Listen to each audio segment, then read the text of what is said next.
Hello students, today we are going to start with exercise 6.6. In this exercise, you are going to learn how to compare the fractions. आप इस exercise में सीखोगे कि fractions को कैसे compare करते हैं। जब भी आप फ्रैक्शंस को कंपेयर करते हो तो सबसे इम्पॉर्टेंट थिंग है आप उसका डिनोमिनेटर नोटिस करो। अगर वो फ्रैक्शंस जिनको आप कंपेयर कर रहे हो अगर उनके डिनोमिनेटर सेम है तब तो आप डायरेक्टली न्यूमरेटर्स को कंपेयर कर सकते हो। बट इन केस अगर आपके डिनोमिनेटर सेम नहीं है तो आप अपने डिनोमिनेटर्स को इक्वल करोगे। फॉर एग्जाम्पल, अगर आपके पास टू फ्रैक्शंस हैं 1/2 and the other one is 3/2, तो इस केस में जो डिनोमिनेटर्स हैं वो क्या हैं? सेम है। जब आपके डिनोमिनेटर सेम हो जाते हैं तब आप क्या करते हो? आप सिंपली न्यूमरेटर्स को चेक करते हो।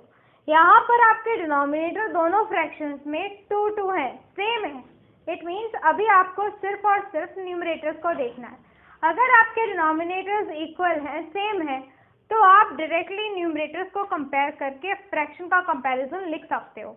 यहाँ पर 3 is greater than 1, it means 3/2 वाला फ्रैक्शन 1/2 वाले फ्रैक्शन से ग्रेटर होगा। फाइन। आपके पास सेकंड कंडीशन आती है जब आपके डिनोमिनेटर सेम नहीं होते हैं।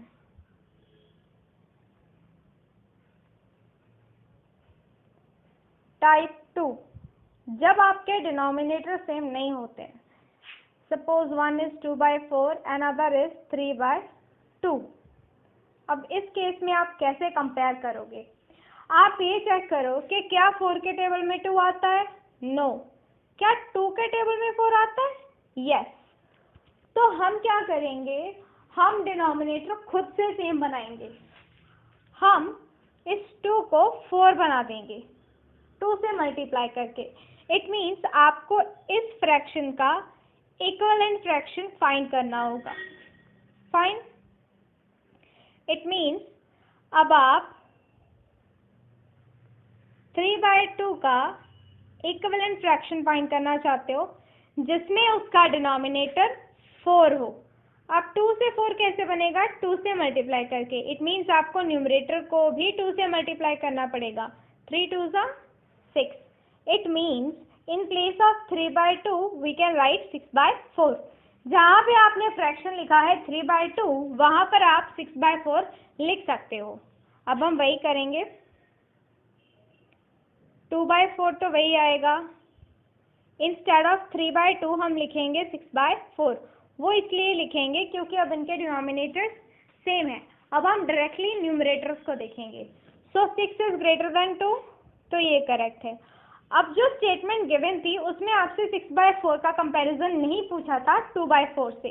वो आपने अपनी कन्वीनियंस के लिए इक्विवेलेंट फ्रैक्शन बनाया है ताकि सेम डिनोमिनेटर करके आप इजीली न्यूमरेटर्स को चेक करके कंपेयर कर सको। तो अभी जब आप आंसर मेंशन करोगे तो वो आप उसी फ्रैक्शन के साथ करोगे जो आपको क्वेश्चन में गिवन था। क्योंकि इसका इक्विवेलेंट फ्रैक्शन 2/4 से बिगर है तो ये भी ग्रेटर हो जाएगा 2/4 से। Fine. Next we have type 3.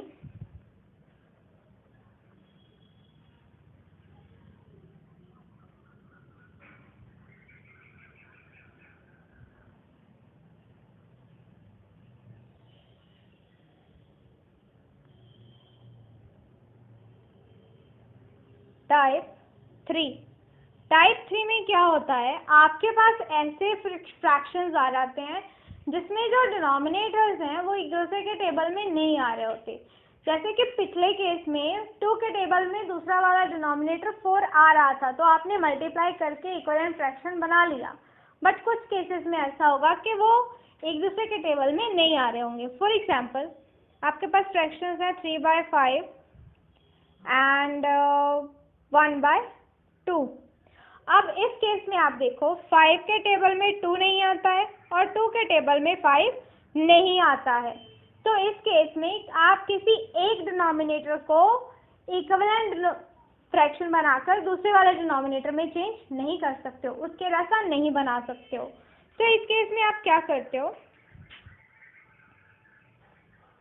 आप ये वाले 5 और 2 को मल्टीप्लाई कर दोगे तो आप इक्विवेलेंट फ्रैक्शंस ऐसे बनाओगे कि आप 5 और 2 को मल्टीप्लाई कर दोगे। अगर इनमें से कोई भी एक दूसरे के टेबल में नहीं आता तो आप उनको मल्टीप्लाई कर दोगे। फिर आप 3 को 2 से क्रॉस मल्टीप्लाई करोगे, 3 2 जा 6, तो ये 6 यहाँ आया, इस 6 को आप 3/5 के इक्विवेलेंट फ्रैक्शन बनाने के लिए यूज करोगे। नेक्स्ट 5 को आप 1 से कर दो, 5 1 जा 5, ये 5 आप 1/2 का इक्विवेलेंट फ्रैक्शन बनाने के लिए न्यूमरेटर पर लिखोगे। अभी इनके डिनोमिनेटर्स सेम हो गए हैं तो आप डायरेक्टली न्यूमरेटर को देखकर कंपेयर कर सकते हो। सो 6 is greater than 5। It means कि जो आपने 6/10 इक्विवेलेंट फ्रैक्शन बनाया था वो आपने बनाया था 3/5 से। इट मीन्स 3/5 और 1/2 में 3/5 ग्रेटर है। Fine, this is your type 3। After this let's move to our exercise now. So first one is, which fraction is smaller? One is 5/8, another one is 2/8. So denominator same है, it means this is greater. So 2/8 is a smaller fraction.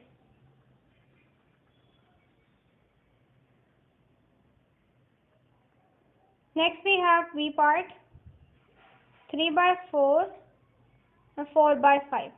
अब आप देखो 4 के table में 5 नहीं आता, 5 के table में 4 नहीं आता। इट मीन्स आप किसी एक को मल्टीप्लाई करके इक्विवेलेंट फ्रैक्शन बना के कंपेयर नहीं कर सकते हो। इट मीन्स अब आप दोनों को मल्टीप्लाई करना पड़ेगा। 4 5 are 20, 20 दोनों का बन जाएगा डिनोमिनेटर। अब आप 5 3 are करो, 5 3 are 15, 4 4 are 16। तो अभी आप देखो विच इज स्मॉलर। अभी 16 ग्रेटर है, so this one is smaller. ये किससे बना था? इससे बना था। So this is smaller fraction in this case. इसमें ये स्मॉलर है और इसमें ये स्मॉलर था। फाइन।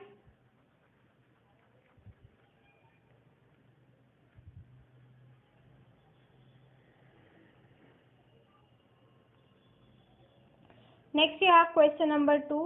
क्वेश्चन नंबर 2 में आपको अगेन कंपेयर करना है और ग्रेटर पार्ट बताना है। जैसे आप फर्स्ट डायग्राम देखो, इसमें टोटल पार्ट्स कितने हैं? 1 2 3 4 5 6 7 8 8। Total parts are 8। It means इसका डिनोमिनेटर हो गया 8। अभी शेडेड पार्ट कितने हैं? 1 2 3। So numerator is 3 and the other one is how many parts? 1 2 3 4। 4 total parts. How many are shaded? Only one is shaded. So numerator is 1. अभी आप देखो 4 के टेबल में 8 आता है। इट मीन्स आप 1/4 का इक्विवेलेंट फ्रैक्शन बनाओगे, ऐसे बनाओगे कि उसके डिनोमिनेटर में 8 आए। अब 4 से 8 कैसे बना? 2 से मल्टीप्लाई करके। तो आप न्यूमरेटर को भी करोगे अकॉर्डिंग टू द रूल्स, तो 2 1 2 आ जाएगा। इट मीन्स अभी हम 1/4 को 2/8 लिख सकते हैं उसके इक्विवेलेंट फ्रैक्शन से। फाइन। तो आप इसको लिख सकते हो 2/8। Now which is greater? This is greater. So here also this is greater.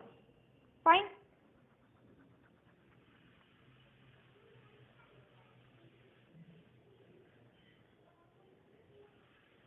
Next is B part. First total parts 1 2 3 4 5. Total parts are 5. How many are shaded? So we have 3 parts shaded. 1 2 3. 3 parts are shaded. So write here 3. And the other one, total parts for denominator 1 2 3 4 5 6 7 8 9 10.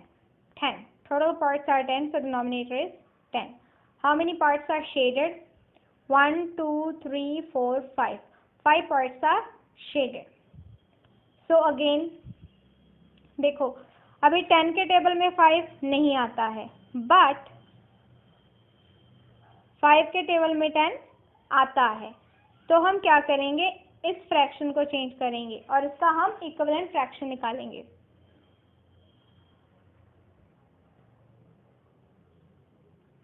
तो 3/5 का आप equivalent fraction निकालोगे जिसमें उसका denominator 10 हो। क्यों 10 बना रहे हैं? क्योंकि दूसरा वाला डिनोमिनेटर भी 10 है। तो ये डिनोमिनेटर 10 कैसे बनेगा? 2 से मल्टीप्लाई करके। आप इसको भी 2 से मल्टीप्लाई कर दो, न्यूमरेटर को भी, क्योंकि ये रूल है, अगर आप डिनोमिनेटर को किसी नंबर से मल्टीप्लाई कर रहे हो तो आपको न्यूमरेटर को भी करना पड़ेगा, क्योंकि ये एक रेशो है। 3 2s are 6। फाइन। तो 3/5 का इक्विवेलेंट फ्रैक्शन बन गया है 6/10। तो इन प्लेस ऑफ 3/5 हम 6/10 लिख सकते हैं। 5/10 तो वही रहेगा। Now which is greater? This is greater, so this mean this is also greater. Fine.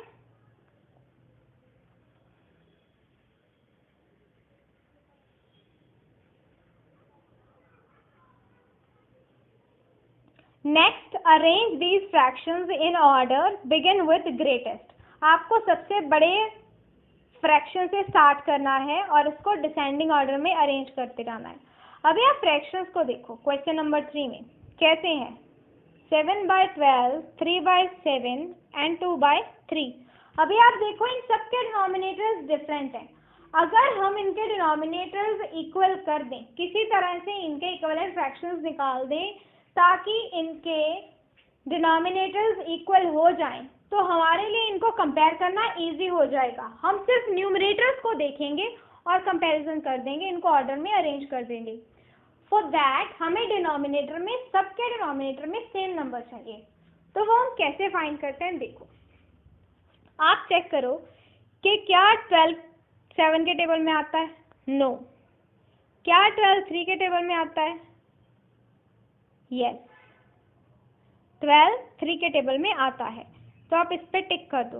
अभी 12 और 3 का आपस में रिलेशन है, 7 3 के टेबल में नहीं आता है। इट मीन्स 12 और 3 का आपस में रिलेशन है। 3 के टेबल में आपको 12 मिल जाता है, तो आप क्या लिखोगे?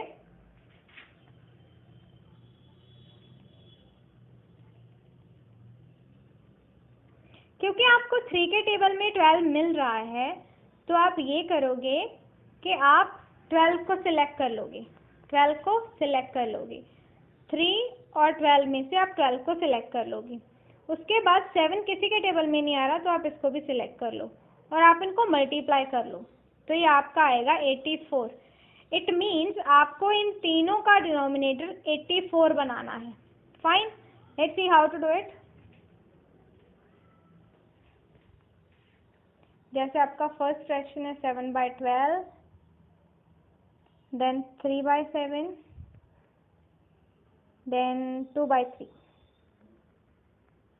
और आप इन सब का जो डिनोमिनेटर है वो 84 बनाओगे। अब 12 के टेबल में 84 कब आता है? तो अगर आपको वैसे टेबल आता है तो आप डायरेक्टली लिख सकते हो 7 से मल्टीप्लाई करके, ऊपर भी 7 से करोगे तो ये 49 आ जाएगा। अब यहाँ पर आप देखोगे कि 7 का टेबल जो है वो 70 तक फिनिश हो जाता है। तो अब हम कैसे चेक करें कि 7 को किससे मल्टीप्लाई किया होगा कि 84 आया होगा? तो आप 84 को 7 से डिवाइड कर दो। 7 1s are 7 - 1, ऊपर से 4 आएगा, 7 2s are 14। इट मीन्स इसको 12 से मल्टीप्लाई किया होगा। फाइन, क्योंकि डिनोमिनेटर को 12 से मल्टीप्लाई किया था, तो अब हम न्यूमरेटर को भी करेंगे, क्योंकि डिनोमिनेटर तो हमने कर लिया डिसाइड कि 84 रखेंगे। उसके लिए हमें न्यूमरेटर भी चेंज करना पड़ेगा। तो जिस नंबर से आपने डिनोमिनेटर को मल्टीप्लाई करा था, सेम नंबर से आप न्यूमरेटर को भी मल्टीप्लाई करोगे। यहाँ पे आप 3 को भी आप मल्टीप्लाई कर दोगे 12 से, तो ये आ जाएगा 36। नेक्स्ट, 3 को किससे मल्टीप्लाई करके 84 आएगा? तो अगेन आप ये डिवाइड करके देख सकते हो।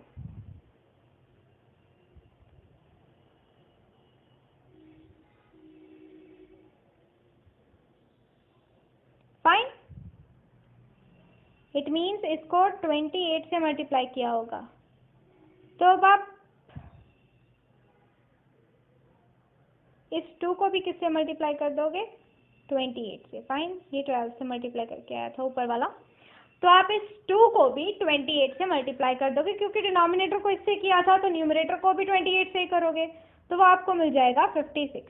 फाइन, अभी आप देखो, आपने इनको अरेंज करना था फ्रॉम ग्रेटेस्ट टू स्मॉलेस्ट। तो इसको अब आप कैसे अरेंज करोगे? अब जो आपके पास ग्रेटेस्ट आया, आप देखो इनमें से कौन सा ग्रेटेस्ट है, क्योंकि इन सबका डिनोमिनेटर तो सेम है। अब आप डिनोमिनेटर नहीं देखोगे, अब आप न्यूमरेटर देखो। तो ग्रेटेस्ट न्यूमरेटर कौन सा है? ये वाला। तो फर्स्ट पोजीशन पे ये आएगा, फाइन। सेकंड पे ये आएगा, थर्ड पे ये आएगा। बट क्वेश्चन में आपसे ये वाले फ्रैक्शंस नहीं पूछे हैं। हमने इन फ्रैक्शन से डिसाइड कर लिया है कि जो ऑर्डर है वो कैसा होगा, बट हमने आंसर उसी फ्रैक्शन में देना है जो फ्रैक्शन आपसे क्वेश्चन में पूछा हुआ था। अगर फर्स्ट पोजीशन पे ये फ्रैक्शन आ रहा है तो ये फ्रैक्शन किससे बना था? 2/3 से। तो फर्स्ट पोजीशन 2/3 को मिलेगी। और सेकंड फ्रैक्शन बना था 7/12 से, तो सेकंड पोजीशन इसको मिलेगी। और थर्ड पोजीशन मिलेगी 3/7 को। फाइन। आपने इसको कैसे लिखना है? ऐसे। जब आपने एक बार इनको पोजीशंस दे दी हैं, फिर आप कैसे अरेंज करोगे? From greatest to smallest. सबसे पहले आपका आएगा 2/3, आफ्टर दैट 7/12, देन ये देखो थर्ड दिया था हमने 3/7 को। Fine. This way you have to arrange the fractions from greatest to smallest. That's all for today. We'll do the next questions in our next lesson.